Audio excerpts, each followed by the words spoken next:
what's been going on in the carry part of the book? So that's obviously where we try to systematically earn some income, earn some theta. So quite big swings there as well. ARC was a big one, 109 basis points P&L swing. Remember, we've had an ARC iron condor on. We bought back the call spread leg of it. We stayed short the put spread, which was providing us a healthy long delta, and we got a 6.5% rally this week in ARC, which basically took the premium of that call spread to it evaporated pretty fast. So that's the money that we made. And that's why we managed to get this position back into 12 basis point positive P&L. And that's been underwater pretty much since we traded it.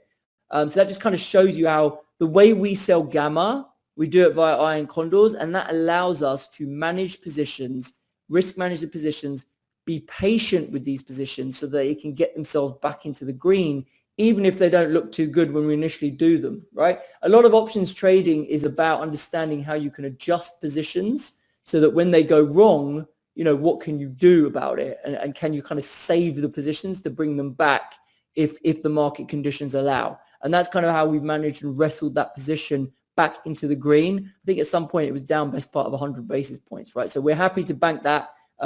We got the move, we got the bounce we were looking for. We've closed that position out and we took profit there. Very small amount of profit, but to take 12 basis points profit out of that position after how badly it's gone and the fact that ARC has been in negative carry for ages, and we sold the gamma when it was in positive carry thinking that was going to persist, and it just started moving around like a madman. We're pretty happy to take that money and run. Yeah. Okay.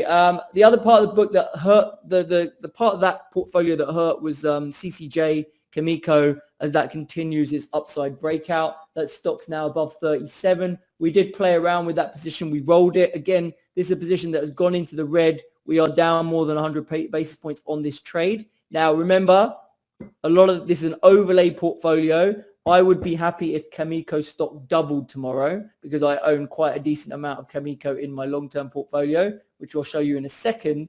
But in terms of managing this position in its own right to try and optimize it, to try and put it back into the green, I felt it made sense to close out the September call spread that we were short, roll it into an October call spread instead, buy myself an extra month for this stock to chill out and mean revert back down because it looks very overstretched here and very overbought here.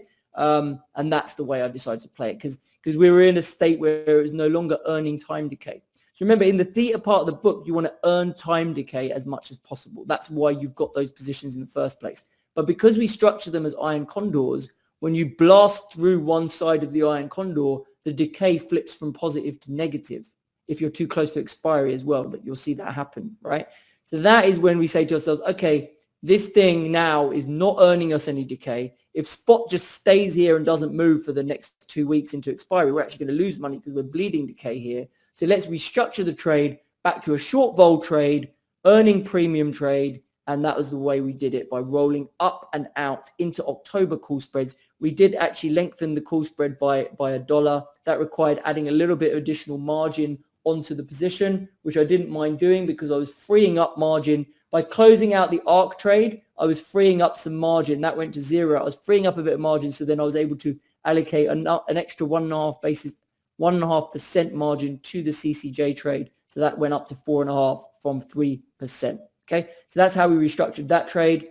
IWM was another one where we felt restructuring early in the week made sense. We got a pop in IWM. It wasn't a massive pop. We got enough of a pop that the put spreads that we stayed short on IWM were not worth a lot of money. We wanted to reset that position again into something that was a bit more balanced, roll it out, buy ourselves more time, reduce the short gamma exposure on the book. So we rolled it into an October iron condor.